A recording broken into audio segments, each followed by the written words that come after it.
Irish citizens of the States were there to testify to their admiration of his life and their adhesion to the principles for which he lived and suffered. We have received him into Ireland in the same spirit of unity and brotherhood. Many who have been estranged by the extraordinary occurrences of the past year or two will be brought together again over the body of Ireland. We may have great men, but we never have better. Glorio, Glorio, to the Hope Union. This prison cell, it thunders forth its might. It is the undauntable thought, my friend, that thought that says, I'm right.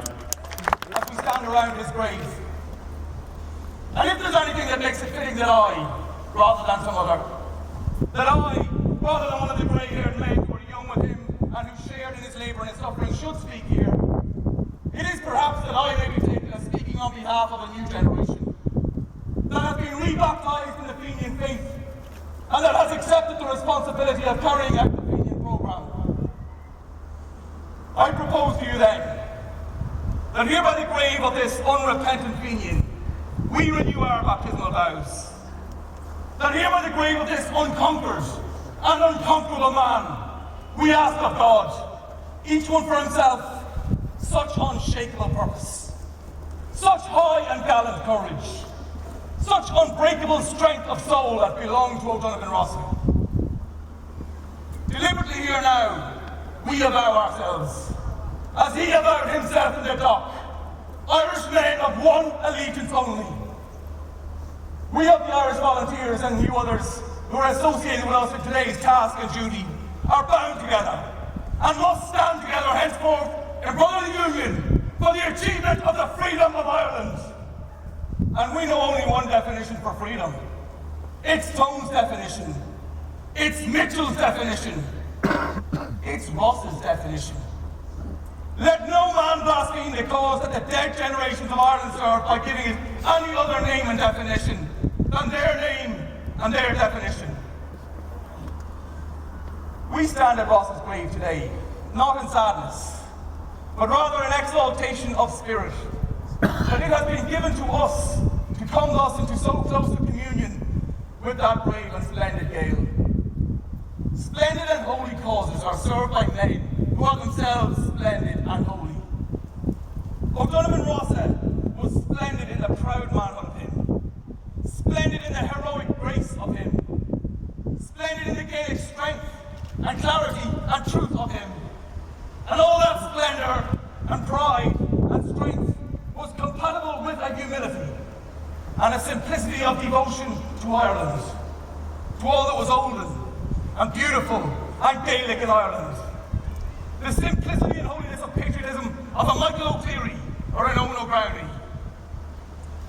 The clear true eyes of this man, almost alone in his day, visioned Ireland as we of today would surely have her. Not free merely, but Gaelic as well. Not Gaelic merely, but free as well. And now, we are in a closer spiritual communion with him than ever before, or perhaps ever again. In communion spirit too with those of his day, living and dead, who suffered with him in English prisons. In communion spirit also with our own dear comrades, who suffer in English prisons today. And speaking on their behalf, as well as our own, we pledge to Ireland our love. And we pledge to English rule in Ireland our hate. This is a place of peace, sacred to the dead, where men should speak with all charity and with all restraint.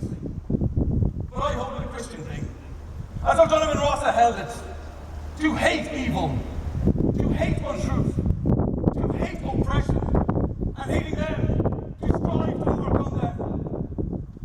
Our foes are strong and wise and wary, but strong and wise and wary as they are, they cannot undo the miracles of God, who ripens in the hearts of young men the seed sown by young men of a former generation, and the seed sown by the young men of 65 and 67 are coming to their miraculous ripening today. The rulers and defenders of this realm had need to be wary if they would guard against such processes. Life springs from death, and from the graves of patriot men and women spring living nations. The defenders of this realm have worked well in secret and in the open. They think they have pacified Ireland. They think they have purchased hospitals and intimidated the other half. They think they have foreseen everything. They think they have provided against everything. But the fools, they have left us our Fenian dead. And while Ireland holds these graves, Ireland, unfree, shall never be at peace.